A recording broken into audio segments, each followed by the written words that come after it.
নমস্কার সকলকে। আজকের গল্প রবীন্দ্রনাথ ঠাকুরের লেখা দর্পহরণ। কি করিয়া গল্প লিখিতে হয় তাহা সম্প্রতি শিখিয়াছি। বঙ্কিমবাবু এবং স্যার ওয়াল্টার স্কট পড়িয়া আমার বিশেষ ফল হয় নাই।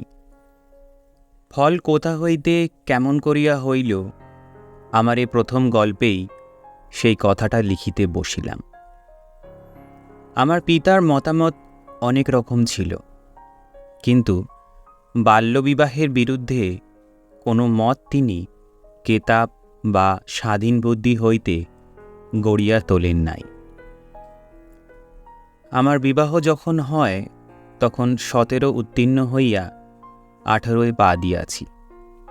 তখন আমি কলেজে 3rd ইয়ারে পড়ি এবং তখন আমার চিত্তক্ষেত্রে যৌবনের প্রথম দক্ষিণ বাতাস বহিতে আরম্ভ করিয়া কত অলক্ষ্য দিক হইতে, কত অনির্বচনীয় গীতে এবং গন্ধে, কম্পনে এবং মর্মরে আমার তরুণ জীবনকে উৎসুক করিয়া তুলিতেছিল, তাহা এখনো মনে হইলে বুকের ভেতরে দীর্ঘ নিঃশ্বাস ভরিয়া ওঠে। তখন আমার মা ছিলেন না। আমাদের শূন্য সংসারের মধ্যে লক্ষ্মী স্থাপন করিবার জন্য আমার পড়াশোনা শেষ হইবার অপেক্ষা না করিয়াই বাবা 12 বৎসরের বালিকা নির্ঝরিণীকে আমাদের ঘরে আনিলেন। নির্ঝরিণী নামটা হঠাৎ পাঠকদের কাছে প্রচার করিতে সংকোচ বোধ করিতেছি, কারণ তাহাদের অনেকেরই বয়স হইয়াছে।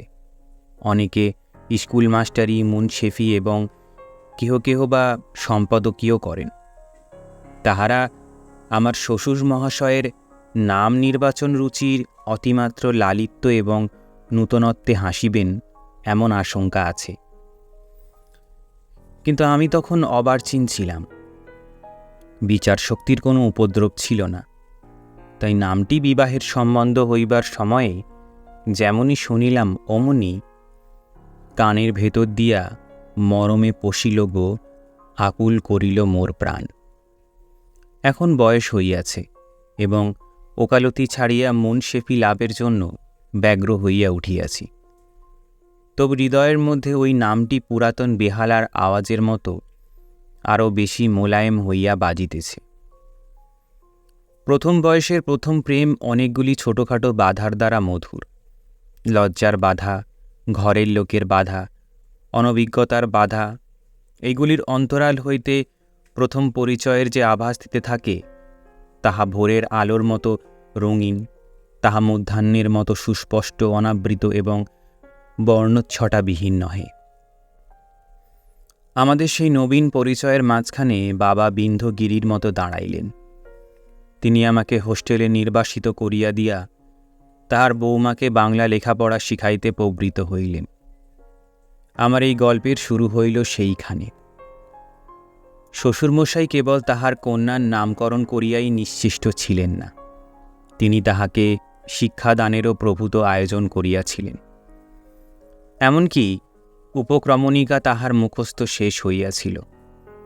মেঘনাদবধ কাব্য পড়িতে হেমবাবুর টিকা তাহার প্রয়োজন হইত না।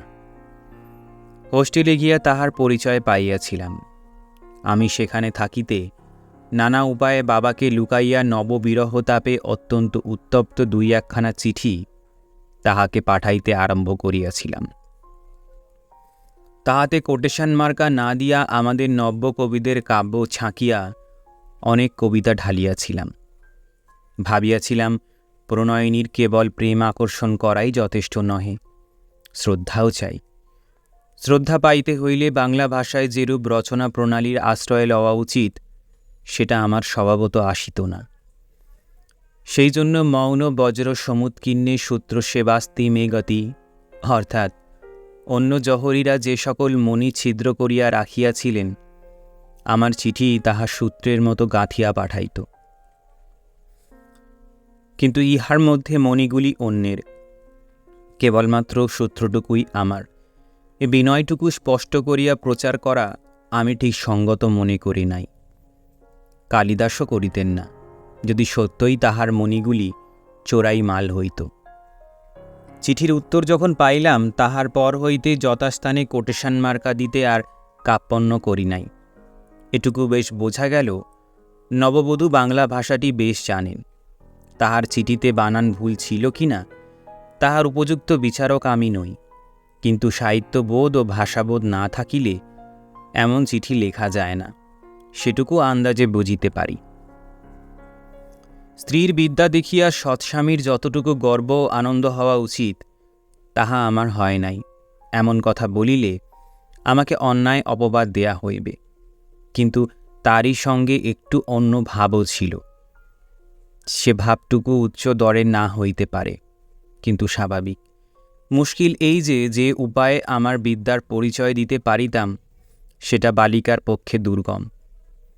সে যেটুকু ইংরেজি জানে তাহাতে বাক্য মিকলের ছাঁদের চিঠি, তাহার ওপরে চালাইতে হইলে মশা মারিতে কামান দাগা হইত।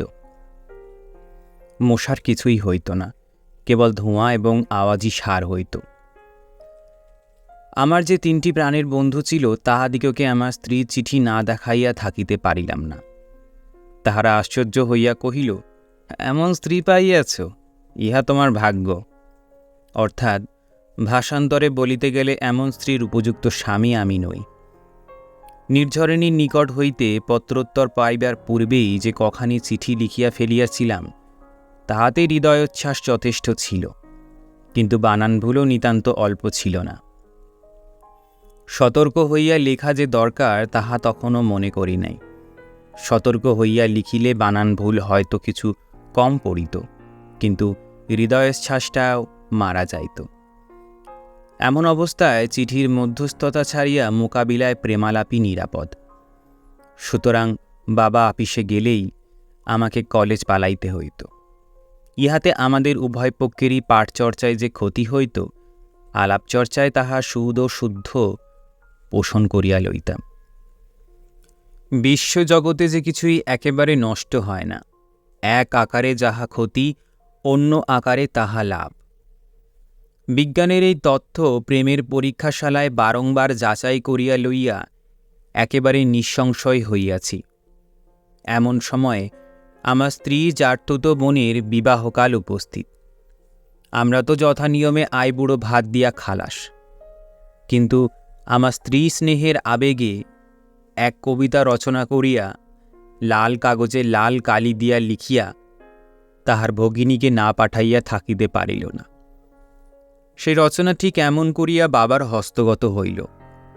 বাবা তাহার বধূমাতার কবিতায় রচনা নৈপুণ্য, সদ্ভাব, সৌন্দর্য, প্রসাদ গুণ, প্রাঞ্জলতা ইত্যাদি শাস্ত্রসম্মত নানা গুণের সমাবেশ দেখিয়া অভিভূত হইয়া গেলেন। তাহার বৃদ্ধ বন্ধুদিগকে দেখাইলেন। তাহারাও তামাক টানিতে টানিতে বলিলেন, ঘাসা হইয়াছে। নববধূর যে রচনা শক্তি আছে এ কথা কাহারও অগোচর রহিল না। হঠাৎ এইরূপ খ্যাতি বিকাশে রচয়িত্রীর কর্ণমূল এবং কপোলদ্বয় অরুণ বর্ণ হইয়া উঠিয়াছিল। অভ্যাসক্রমে তাহা বিলুপ্ত হইল। পূর্বেই বলিয়াছি, কোনো জিনিস একেবারে বিলুপ্ত হয় না। কি জানি, লজ্জার আভাটুকু তাহার কোমল কপোল ছাড়িয়া আমার কঠিন হৃদয়ের প্রচ্ছন্ন কোণে হয়তো আশ্রয় লইয়া থাকিবে। কিন্তু তাই বলিয়া স্বামীর কর্তব্যে শৈথিল্য করি নাই। অপক্ষপাত সমালোচনার দ্বারা স্ত্রীর রচনার দোষ সংশোধনে আমি কখনোই আলস্য করি নাই। বাবা তাহাকে নির্বিচারে যতই উৎসাহ দিয়াছেন, আমি ততই সতর্কতার সহিত ত্রুটি নির্দেশ করিয়া তাহাকে যথোচিত সংযত করিয়াছি। আমি ইংরেজি বড় বড় লেখকের লেখা দেখাইয়া তাহাকে অভিভূত করিতে ছাড়ি নাই। সে কোকিলের ওপর একটা কি লিখিয়াছিল, আমি শেলির স্কাইল্যার্ক ও কিটসের নাইটাঙ্গেল শোনাইয়া তাহাকে এক প্রকার নীরব করিয়া দিয়াছিলাম। তখন বিদ্যার জোরে আমিও যেন শেলি ও কিটসের গৌরবের কতকটা ভাগী হইয়া পড়িতাম। আমার স্ত্রীও ইংরেজি সাহিত্য হইতে ভালো ভালো জিনিস তাহাকে তর্জমা করিয়া শুনাইবার জন্য আমাকে পীড়াপিড়ি করিত। আমি গর্বের সহিত তার অনুরোধ রক্ষা করিতাম। তখন ইংরেজি সাহিত্যের মহিমায় উজ্জ্বল হইয়া উঠিয়া আমার স্ত্রীর প্রতিভাকে কি স্ম্লান করি নাই। স্ত্রীলোকের কমনীয়তার পক্ষে এই একটু ছায়ার আচ্ছাদন দরকার। বাবা এবং বন্ধুবান্ধবেরা তাহা বুঝিতেন না, কাজেই আমাকে এই কঠোর কর্তব্যের ভার লইতে হইয়াছিল। নিশীথের চন্দ্র মধ্যাহ্নের সূর্যের মতো হইয়া উঠিলে দুই দণ্ড বাহবা দেয়া চলে, কিন্তু তাহার পরে ভাবিতে হয় ওটাকে ঢাকা দেওয়া যায় কি উপায়। আমার স্ত্রীর লেখা বাবা ও এবং অন্যান্য অনেকে কাগজে ছাপাইতে উদ্যত হইয়াছিলেন। নির্ঝরিণী তাহাতে লজ্জা প্রকাশ করিত, আমি তাহার সে লজ্জা রক্ষা করিয়াছি, কাগজে ছাপিতে দিই নাই। কিন্তু বন্ধু বান্ধবদের মধ্যে প্রচার বন্ধ করিতে পারা গেল না। ইহার কুফল যে কত দূর হইতে পারে কিছুকাল পরে তাহার পরিচয় পাইয়াছিলাম। তখন উকিল হইয়া আলিপুরে বাহির হই। একটা উইল কেস লইয়া বিরুদ্ধ পক্ষের সঙ্গে খুব জোরের সহিত লড়িতেছিলাম। উইলটি বাংলায় লেখা, স্বপক্ষের অনুকূলে তাহার অর্থ যে কিরূপ স্পষ্ট তাহা বিধিমতে প্রমাণ করিতেছিলাম। এমন সময় বিরোধী পক্ষের উকিল উঠিয়া বলিলেন, আমার বিদ্বান বন্ধু যদি তাহার বিদুষী স্ত্রীর কাছে এই উইলটি বুঝিয়া লইয়া আসিতেন, তবে এমন অদ্ভুত ব্যাখ্যা দ্বারা মাতৃভাষাকে ব্যথিত করিয়া তুলিতেন না। চুলায় আগুন ধরাইবার বেলা ফু দিতে দিতে নাকের জলে চোখের জলে হইতে হয়, কিন্তু গৃহে দাহের আগুন নেভানোই দায়। লোকের ভালো কথা চাপা থাকে, আর অনিষ্টকর কথাগুলো মুখে মুখে হু হু শব্দে ব্যপ্ত হইয়া যায়। এ গল্পটিও সর্বত্র প্রচারিত হইল। ভয় হইয়াছিল পাছে আমার স্ত্রীর কানে ওঠে। সৌভাগ্যক্রমে ওঠে নাই। অন্তত এ সম্বন্ধে তাহার কাছ হইতে কোনো আলোচনা কখনো শুনি নাই। একদিন একটি অপরিচিত ভদ্রলোকের সহিত আমার পরিচয় হইতেই তিনি জিজ্ঞাসা করিলেন, আপনি কি শ্রীমতী নির্ঝরিণী দেবীর স্বামী? আমি কহিলাম, আমি তার স্বামী কিনা সে কথার জবাব দিতে চাহি না, তবে তিনিই আমার স্ত্রী বটেন। বাহিরের লোকের কাছে স্ত্রীর স্বামী বলিয়া খ্যাতিলাভ করা আমি গৌরবের বিষয় বলিয়া জ্ঞান করি নাই। সেটা যে গৌরবের বিষয় নহে সে কথা আমাকে আর এক ব্যক্তি অনাবশ্যক স্পষ্ট ভাষায় স্মরণ করিয়া দিয়াছিল। পূর্বেই পাঠকগণ সংবাদ পাইয়াছেন আমার স্ত্রীর জার্থুত বোনের বিবাহ হইয়াছে। তাহার স্বামীটা অত্যন্ত বর্বর দুর্বৃত্ত, স্ত্রীর প্রতি তাহার অত্যাচার অসহ্য। আমি এই পাষণ্ডের নির্দয়াচরণ লইয়া আত্মীয় সমাজে আলোচনা করিয়াছিলাম। সে কথা অনেক বড় হইয়া তাহার কানে উঠিয়াছিল। সে তাহার পর হইতে আমার প্রতি লক্ষ্য করিয়া সকলের কাছে বলিয়া বেড়াইতেছে যে নিজের নামে হইতে আরম্ভ করিয়া শ্বশুরের নামে পর্যন্ত উত্তম মধ্যম অধম অনেক রকম খ্যাতির বিবরণ শাস্ত্রে লিখিয়াছে, কিন্তু নিজের স্ত্রীর খ্যাতিতে যশস্বী হওয়ার কল্পনা কবির মাথাতেও আসে নাই। এমন সব কথা লোকের মুখে মুখে চলিতে আরম্ভ করিলে স্ত্রীর মনে তো দম্ভ জন্মিতেই পারে। বিশেষত বাবার একটা বদ অভ্যেস ছিল। নির্ঝরিণীর সামনেই তিনি আমাদের পরস্পরের বাংলা ভাষাজ্ঞান লইয়া কৌতুক করিতেন। একদিন তিনি বলিলেন, হরিশ যে বাংলা চিঠিগুলো লেখে তার বানানটা তুমি দেখিয়া দাও না কেন বৌমা?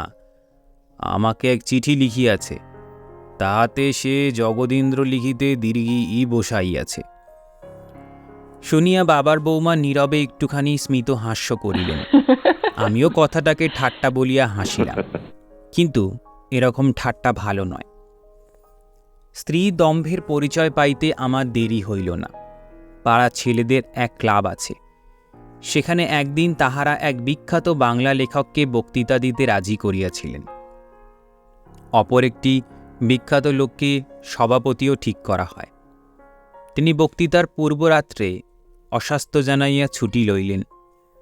ছেলেরা উপায়ন্তর না দেখিয়া আমাকে আসিয়া ধরিল। আমার প্রতি ছেলেদের এই অহৈতুকী শ্রদ্ধা দেখিয়া আমি কিছু প্রফুল্ল হইয়া উঠিলাম। বলিলাম, তা বেশ তো, বিষয়টা কি বলতো? তাহারা কহিল, প্রাচীন ও আধুনিক বঙ্গ সাহিত্য। আমি কহিলাম, বেশ হইবে, দুটোই আমি ঠিক সমান জানি।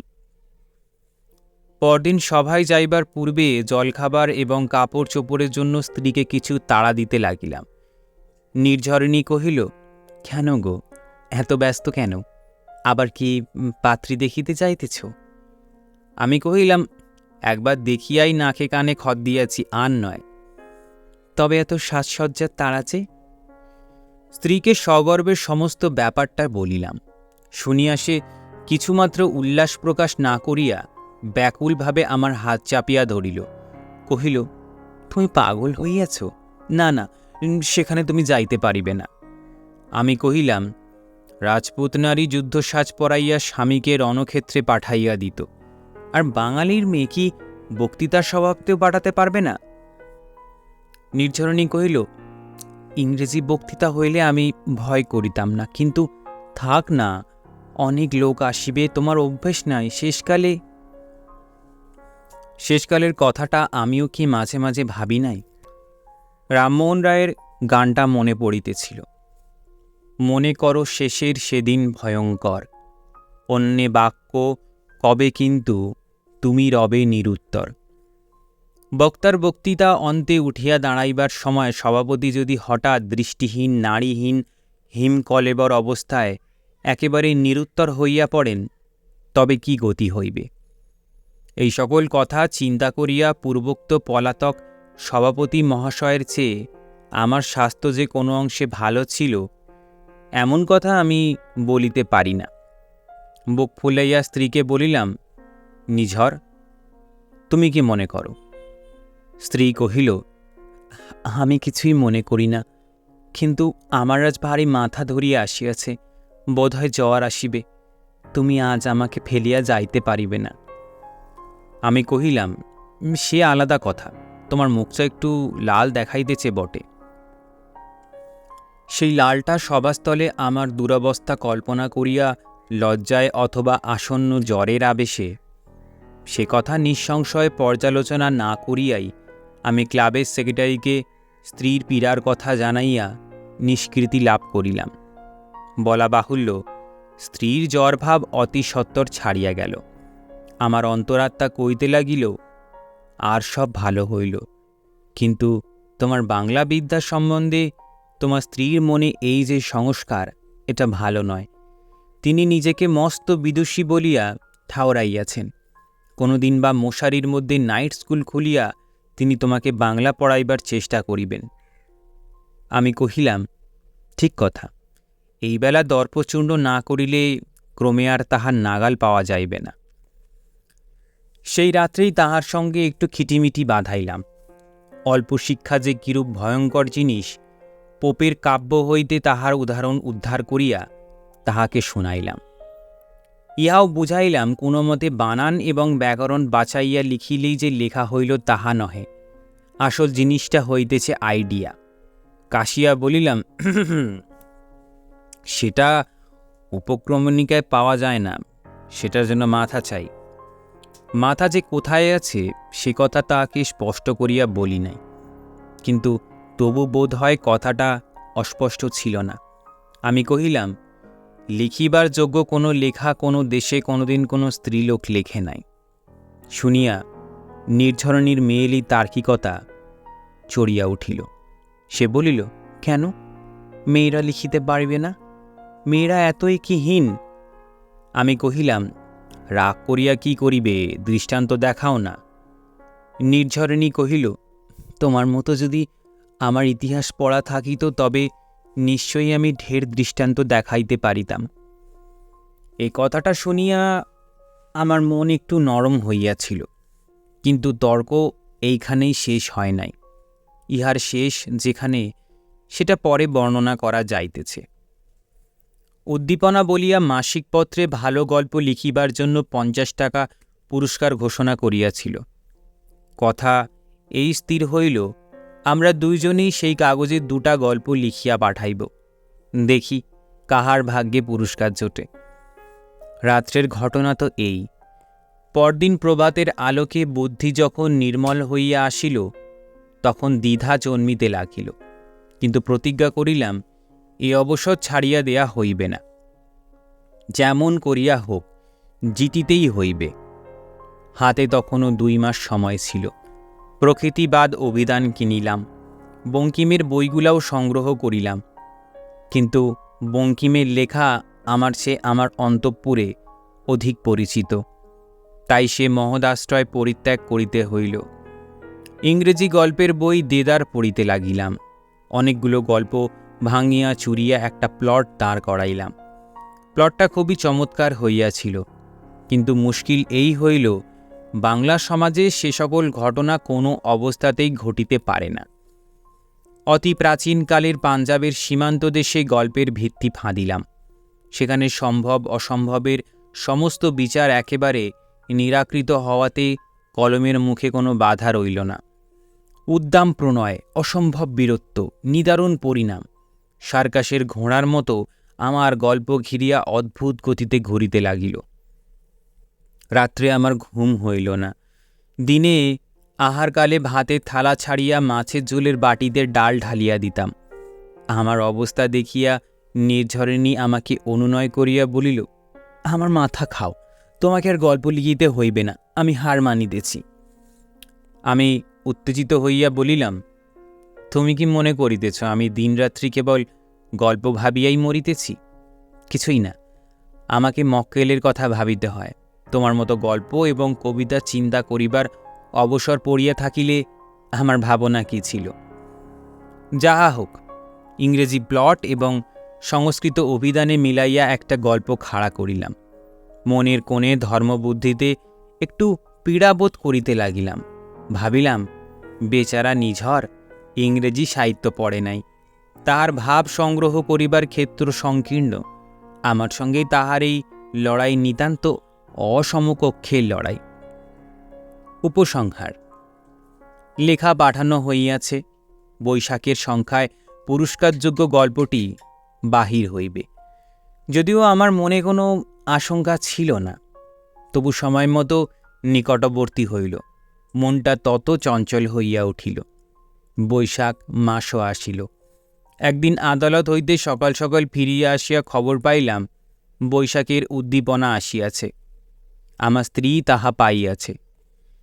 ধীরে ধীরে নিঃশব্দ পদে অন্তঃপুরে গেলাম। শয়নঘরে উঁকি মারিয়া দেখিলাম, আমার স্ত্রী কড়ায় আগুন করিয়া একটি বই পুড়াইতেছে।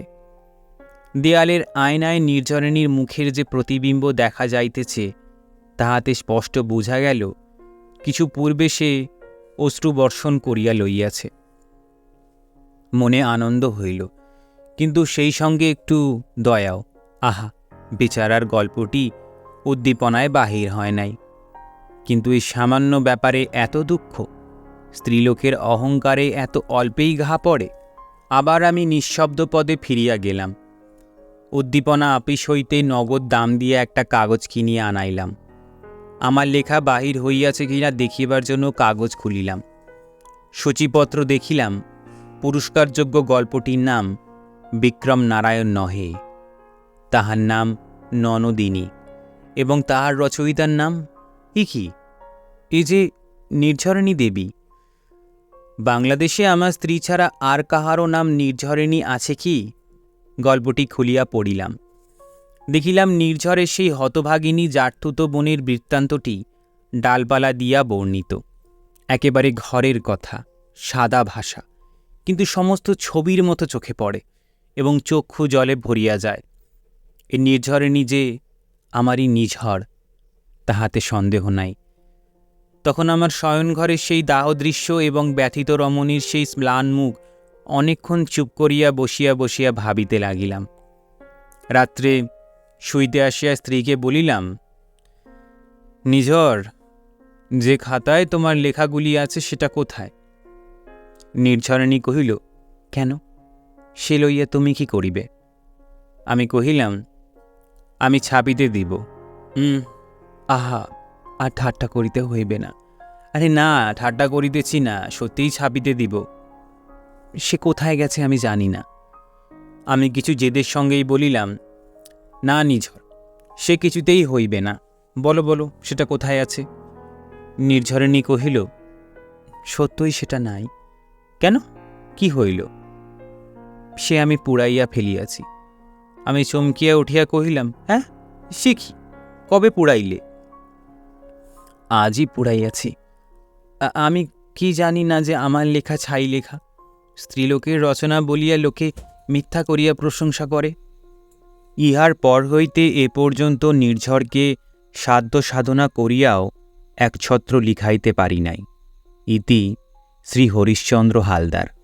উপরে যে গল্পটি লেখা হইয়াছে উহার 15 আনাই গল্প। আমার স্বামী যে বাংলা কত অল্প জানেন তাহা তাহার রচিত উপন্যাসটি পড়িলেই কাহারও বুঝিতে বাকি থাকিবে না। ছি ছি, নিজের স্ত্রীকে লইয়া এমনই করিয়া কি গল্প বানাইতে হয়? ইতি শ্রী নির্ঝরিণী দেবী। স্ত্রীলোকের চাতুরী সম্বন্ধে দেশী বিদেশী শাস্ত্রে অশাস্ত্রে অনেক কথা আছে, তাহাই স্মরণ করিয়া পাঠকেরা ঠকিবেন না। আমার রচনাটুকুর ভাষা ও বানান কে সংশোধন করিয়া দিয়াছেন সে কথা আমি বলিব না, না বলিলেও বিজ্ঞ পাঠক অনুমান করিতে পারিবেন। আমার স্ত্রী যে কয় লাইন লিখিয়াছেন তাহার বানান ভুলগুলো দেখিলেই পাঠক বুঝিবেন সেগুলো ইচ্ছাকৃত। তাহার স্বামী যে বাংলায় পরম পণ্ডিত এবং গল্পটা যে আষাঢ়ে, ইহাই প্রমাণ করিবার এই অতি সহজ উপায় তিনি বাহির করিয়াছেন। এই জন্যই কালিদাস লিখিয়াছেন, স্ত্রী নাম শিক্ষিত পটুত্তম। তিনি স্ত্রী চরিত্র বুঝিতেন। আমিও সম্প্রতি চোখ ফোটার পর হইতে বুঝিতে শুরু করিয়াছি। কালে হয়তো কালিদাস হইয়া উঠিতেও পারিব। কালিদাসের সঙ্গে আরও একটু সাদৃশ্য দেখিতেছি। শুনিয়াছি কবিবর নববিবাহের পর তাহার বিদুষী স্ত্রীকে যে শ্লোক রচনা করিয়া শোনান তাহাতে উষ্ঠ শব্দ হইতে র ফলাটা লোপ করিয়াছিলেন। শব্দপ্রয়োগ সম্বন্ধে এরূপ দুর্ঘটনা বর্তমান লেখকের দ্বারাও অনেক ঘটিয়াছে। অতএব সমস্ত গভীরভাবে পর্যালোচনা করিয়া আশা হইতেছে কালিদাসের যেরূপ পরিণাম হইয়াছিল আমার পক্ষেও তাহা অসম্ভব নহে। ইতি শ্রী। এ গল্প যদি ছাপানো হয় আমি বাপের বাড়ি চলিয়া যাইব। শ্রীমতী নি। আমিও তৎক্ষণাৎ শ্বশুরবাড়ি যাত্রা করিব। শ্রী। ধন্যবাদ।